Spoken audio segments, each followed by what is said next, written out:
असतोमा सद्गमय तमसोमा ज्योतिर्गमय मृत्युर्मामृतं गमय माननीय विशेष सचिव समाज कल्याण समाज शिक्षा दफ्तर को भी इसी भावना से कार्य करने के लिए प्रेरित करूंगा और सम्मानजनक कार्यस्थल के निर्माण सभी महिलाओं के प्रति समानता के साथ अनुपालन करूंगा। हेतु निरंतर सकारात्मक আমাদের মহিলা তারা যেন সম্মানের সঙ্গে তাদের কর্মক্ষেত্রে তারা কাজটা করতে পারে। এবং এখানে আরেকটা কথা না বললে না হয়, দেখুন আমরা 70টা ডিপার্টমেন্ট থেকে যারা যারা এসেছি অনেকেই পুরুষরা এসেছে। এখানে নতুন শ্রমকোড বলছে আমাদের এই যে সি বক্স বলছি আমরা বা সেখানে আমাদের যে গেমের যে আমরা কমিটিটা করছি এখানে যেন মহিলা প্রতিনিধিত্ব বেশি থাকে, সেখানে মহিলাদেরকে যেন প্রায়োরিটি দেওয়া হয়। কারণ মহিলা প্রায়োরিটি হলে কি হবে, সহকর্মী যিনি কমপ্লেইন করবেন উনি যখন পুরো সহকর্মী যখন এই দায়িত্বে থাকবে তাহলে সে তার কমপ্লেইনটা করতে গিয়ে স্বাচ্ছন্দ্য বোধ করবে, অর্থাৎ তিনি সেই সহজভাবে তার কথাটা বলতে পারবে। কিন্তু সেই কর্মক্ষেত্রে আজকে পুরুষরা যদি থাকে, সেখানে সেই কমিটির দায়িত্বে যদি পুরুষ থাকে তাহলে কি হবে, সেখানে সেই মহিলা সেইভাবে কমফোর্টেবলি সেই কথাটা বলতে পারবে না। এর জন্য আমরা যেখানে যেখানে বর্তমান নতুন শ্রমকোড সেটাও বলছে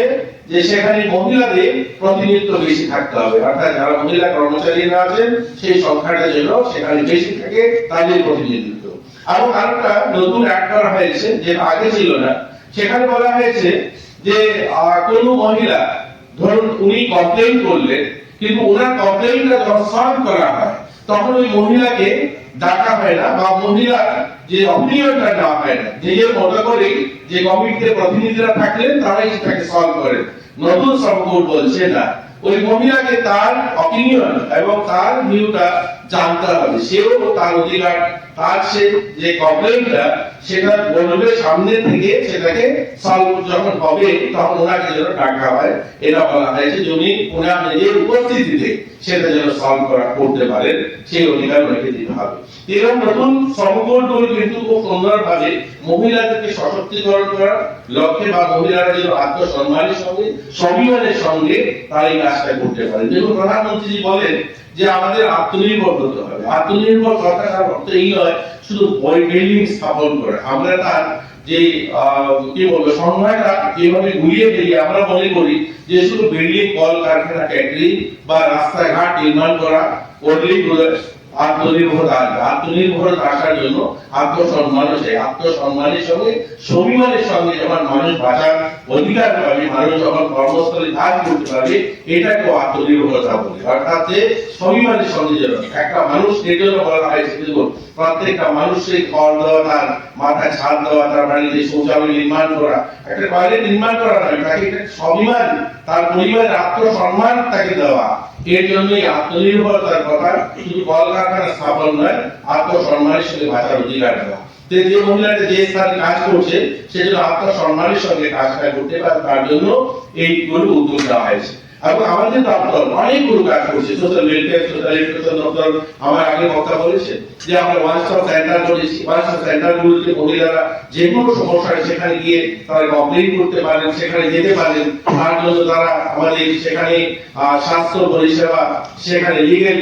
যে সাপোর্ট সেগুলো দেওয়া হয়ে থাকে, তার থাকা ব্যবস্থা সেগুলো রয়েছে। আমাদের দুর্ভাগ্য সেগুলো প্রচার প্রসার যে ধরনের হওয়ার কথা, এর জন্য আমি শুরুতে বলছিলাম যে আজকের এই যে মিটিংটা তখনই সার্থক হবে যখন আপনারা কি আপনাদের অফিসে আপনাদের সহকর্মী যারা আছে, আপনাদের স্টাফরা আছে, যখন এই কথাগুলো বলবেন, তারা যখন জাগ্রত হবে, তারা যখন এই কথাগুলো জানবে তার অধিকার সম্বন্ধে, তখন এটা আমাদের কাজে আসবে। আমরা দেখি অনেকবার আমরা অনেক সভাতে বলেছি, আমরা পুলিশে চিঠি দিয়ে জানিয়েছি, আমরা চাই যে মহিলারা যে সমস্ত সমস্যায় পড়ে তারা যে মহিলা সেন্টারের মধ্যে যান, যে সব ধরনের পরিসংখ্যান আমাদের কাছে আসে গোটা রাজ্যে, যে ধরনের মহিলাদের উপর নির্যাতন বা মহিলারা নির্যাতিত হয় সেই সংখ্যাটার অনুপাত কিন্তু আমরা ওয়ান স্টপ সেন্টারে দেখি না, কারণ আমাদের এখনো অসংখ্য অগণিত মায়েরা দিদিরা বোনেরা আছেন যারা সেই জায়গাতে যাওয়া বা সেখানে গেলে তিনি নিরাপদে যে থাকা বা সেখানে পরামর্শ দেওয়া বা ওনাকে যদি কোনো কারণে ফিজিক্যালি কোনো অ্যাসল্ট হয়ে থাকে তাহলে তাকে স্বাস্থ্য যে পরিষেবা দেওয়া তিনি বিশ্বাস করে উঠতে পারছেন না, সেখানে আমার জন্য এই ব্যবস্থাগুলো রয়েছে। এই যে অবিশ্বাসের একটা বাতাবরণ আমাদের মায়েদের দিদিদের মধ্যে, এখান থেকে আমাদের বার করতে হবে। আমরা অনেক বোনেরা আছেন যারা বিভিন্ন অফিসে কাজ করে প্রতিনিয়ত নির্যাতিত হচ্ছে হয়তো, কিন্তু তিনি মুখ খুলে বা নিজের সাহস করে এই সি বক্সে যাবেন বা সেখানে কমপ্লেন করবেন সেই কমিটির কাছে, সেই সাহসটুকু তিনি